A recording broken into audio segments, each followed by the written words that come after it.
What's up everybody, Chase here with LiboMind.com, and in today's video we're going to be going over the essentials for transitioning out of the military within the next couple of years.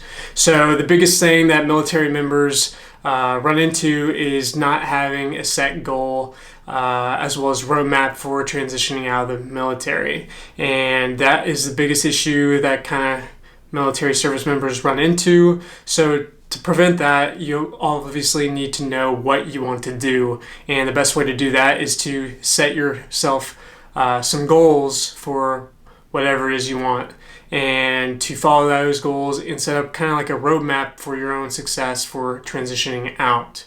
Now, I feel like the biggest thing for the transition is to set goals, and the next one is if you're planning on going to school, obviously take advantage of the tuition assistance available while you're on active duty. That way you're not tapping into the GI Bill, and making sure that you get a sense of what going to school again will be like, especially if you've already been out for 2 to 4 years at least.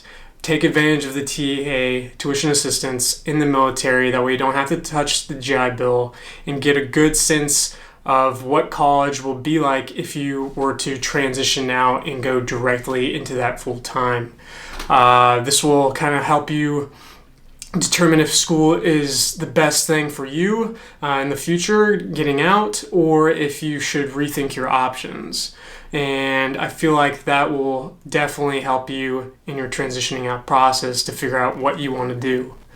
The next thing is, if you are transitioning out, I would definitely take advantage or get into your transition readiness program as soon as possible, at least a year to 14 months out. That way you can take advantage of all the programs that the transition program has to offer on base, whether that's from picking up new skills or trades like machining or agriculture or whatever it may be. You can definitely take advantage of those courses within that specific time frame of your transition. That way you can obviously see if those are what you want to do too. That way you're not making a decision, oh yeah, like I want to stay in the military now because I've already done this, this, and this, and I feel like I don't want to do that anymore. So definitely take advantage of all the programs within your transition period to make sure that getting out of the military will be the right choice for you. The next thing is working full time. Obviously, the majority of military members think that military pay is super low, even though it is actually not. It's just mainly our spending habits that is kind of causing that thinking process. So if you're thinking about going into work full time, definitely try to take some courses, go to some seminars, or even volunteering in that specific job area to make sure that is a viable option for transitioning out. And I know that re-enlisting might not be a possible option, but I would definitely consider lateral moving into a new job if that's what you ultimately want to do, is move jobs and change things up for a little bit, but without leaving the military, because obviously military benefits, there's a lot of benefits out there that we obviously take advantage of and that many civilians have to pay for on a day-to-day basis that is expected for ourselves to pay. So definitely look into that. Another thing about work is to definitely consider the reserve or going over to the National Guard.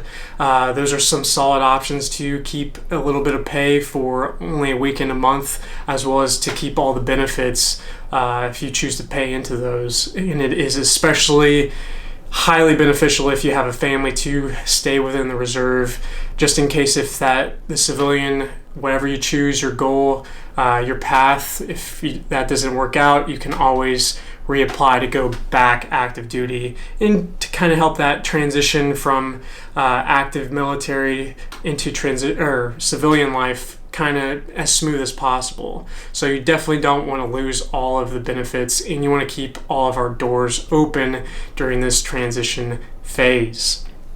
Now, the last thing I want to say is, or talk about during this transition process, is money. Obviously, money will be a big deal for many military members, because obviously we're working and we have almost everything covered, like housing, paycheck, obviously, medical, dental benefits, chow hall for single people, and BAH for housing for married service members, and everything else.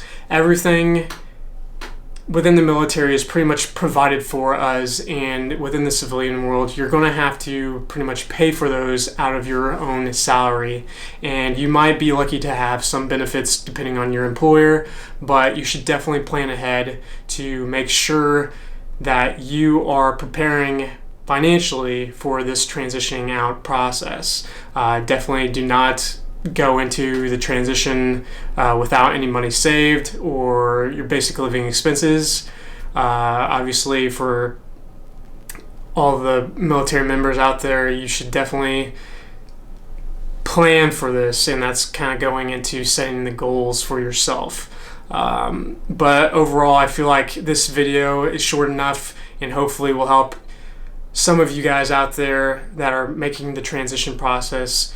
Definitely take advantage of all the viable options out there to make your transition go smooth as possible, and to test out civilian life again, to make sure that's exactly what you want to do, whether that's using the TA or volunteering, to make sure that type of work will be suitable for you. In that way, you're not completely getting out of the military. You can at least kind of go back into the military if you stay within the reserve or not. But with all that said, I hope this video can help some of you guys out there, and if you can, please go ahead and like this video if you enjoyed it, and don't forget to subscribe, and we'll see you on the next video.